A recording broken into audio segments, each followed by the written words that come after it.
Jumpa lagi saudara. Kita sering mendengar orang-orang berkata hidup adalah pilihan. Ini menggambarkan satu keadaan di mana ketika seseorang dihadapkan pada satu kenyataan, entah itu sebuah pilihan yang harus dipilih atau sebuah masalah yang harus dijalaninya dalam kehidupan ini. Kita bisa melihat bagaimana orang itu mengatakan hidup adalah pilihan itu. Pada kondisi seperti ini, orang-orang yang seperti ini seakan-akan bisa menentukan, punya kuasa untuk memilih satu hal yang itu dianggap baginya adalah cocok dan sesuai dengan satu keadaan yang akan dihadapi atau yang akan dibutuhkan. Tapi benarkah bahwa pilihan atau jalan yang ditempuh itu sebuah pilihan kita? Ini perlu ditelisik lebih jauh. Benar juga, ada benarnya orang mengatakan bahwa hidup adalah pilihan. Memang ini adalah satu keadaan kita punya keleluasaan atau punya kuasa untuk menentukan sebuah dilema atau sebuah pilihan itu terhadap satu dilema tertentu. Ini pada poin tertentu atau kondisi tertentu bisa saja dibetulkan. Akan tetapi pada sisi yang lain mungkin ini juga kurang tepat. Satu contoh begini, kita lahir di dunia ini ya, kita tidak bisa memilih dari orang tua siapa, ibu siapa, keluarga siapa kita memilih untuk dilahirkan dan hidup di dunia ini. Kalau andai kita bisa memilih sebuah kehidupan, kita bisa minta dilahirkan oleh ibu atau keluarga orang-orang yang kita anggap lebih daripada yang ada di keluarga kita pada saat ini, dalam posisi keluarga kita yang mungkin kurang menguntungkan. Tentu kita akan berpikir, andai saya boleh memilih, tentu saya akan memilih untuk dilahirkan oleh keluarga si A, B, atau C seperti itu. Ini satu contoh kasus bahwa kehidupan ini ternyata sejak awal kita dilahirkan itu kita tidak punya pilihan. Kita sudah dihadapkan, sudah ditentukan pada situasi, kondisi, dan hal-hal yang tertentu. Singkat cerita, kita sudah digariskan ketentuan hidup kita. Ini satu contoh ringan ya, satu contoh ringan yang mungkin walau begitu bisa didiskusikan atau diperdebatkan. Dalam teologi ilmu kalam ya, ilmu kalam itu ilmu ketauhidan dalam agama Islam itu, dalam akidah itu ya, ada tiga teori yang mengatakan tentang kekuasaan manusia di dalam menjalani kehidupan di dunia ini. Yang pertama adalah Mu'tazilah. Mu'tazilah ini, golongan atau aliran Mu'tazilah ini mengatakan bahwa manusia bisa menentukan, punya kuasa untuk memilih mana yang baik dan mana yang buruk, walaupun Tuhan tidak menurunkan satu wahyu atau satu kitab atau satu ajaran. Dengan akal budi manusia bisa menentukan pilihan-pilihan hidupnya untuk menjadi yang baik atau menjadi yang buruk. Ini adalah menurut versi Mu'tazilah. Yang kedua ya, ini kebalikan dari Mu'tazilah, dinamakan Jabariyah.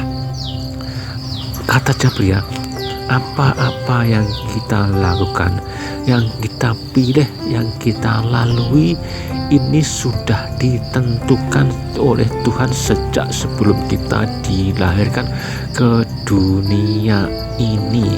Ini bisa bermakna manusia tidak punya kuasa apa-apa untuk melakukan apapun itu ya, apapun yang kita lakukan itu sudah ditentukan, sudah digariskan oleh Tuhan yang Maha Kuasa. Ini kata Jabariyah. Ada satu lagi ya, yang ketiga ini adalah Qadariyah atau Asy'ariyah. Ini merupakan sintesa ya dari dua tesa tadi itu. Kalau Mu'tazilah punya kuasa, kalau Jabariyah tidak punya kuasa. Nah, di Asy'ariyah ini ya, manusia punya kuasa untuk bisa memilih hal-hal yang baik. Akan tetapi untuk finalnya, resultnya, keputusannya itu Tuhan yang menentukan. Ini bisa diartikan bahwa manusia hanya sekedar berusaha, berikhtiar untuk menjalankan sesuatunya. Akan tetapi segala keputusan itu berada di tangan Tuhan yang Maha Kuasa. Nah, saudara-saudaraku semuanya, dari ketiga teori ilmu kalam teologi ini, kita bisa memposisikan diri yang mana.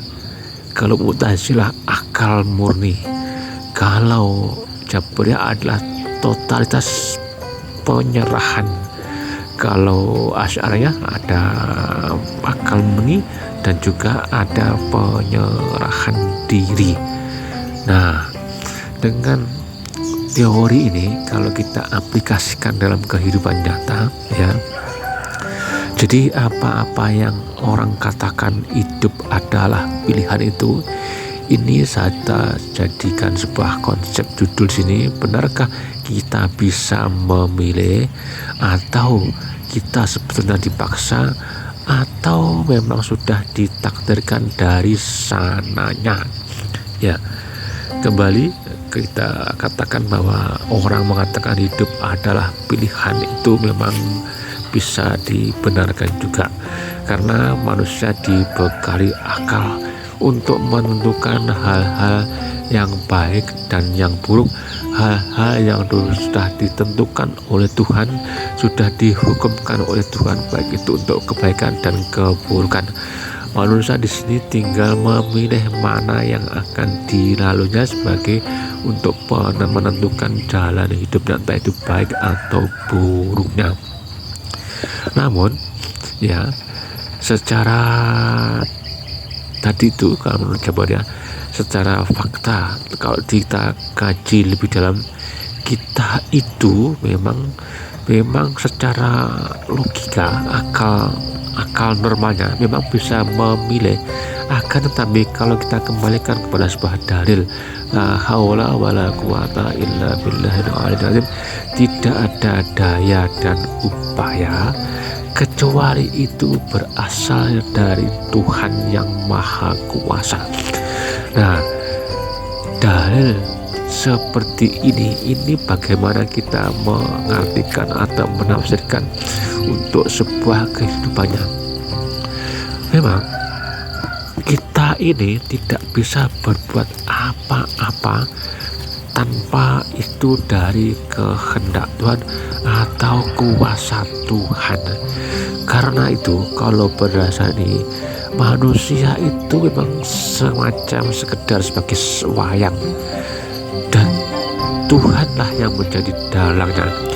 Kalau Tuhan menghendaki kita bergerak ke arah kanan, kita akan bergerak ke arah kanan.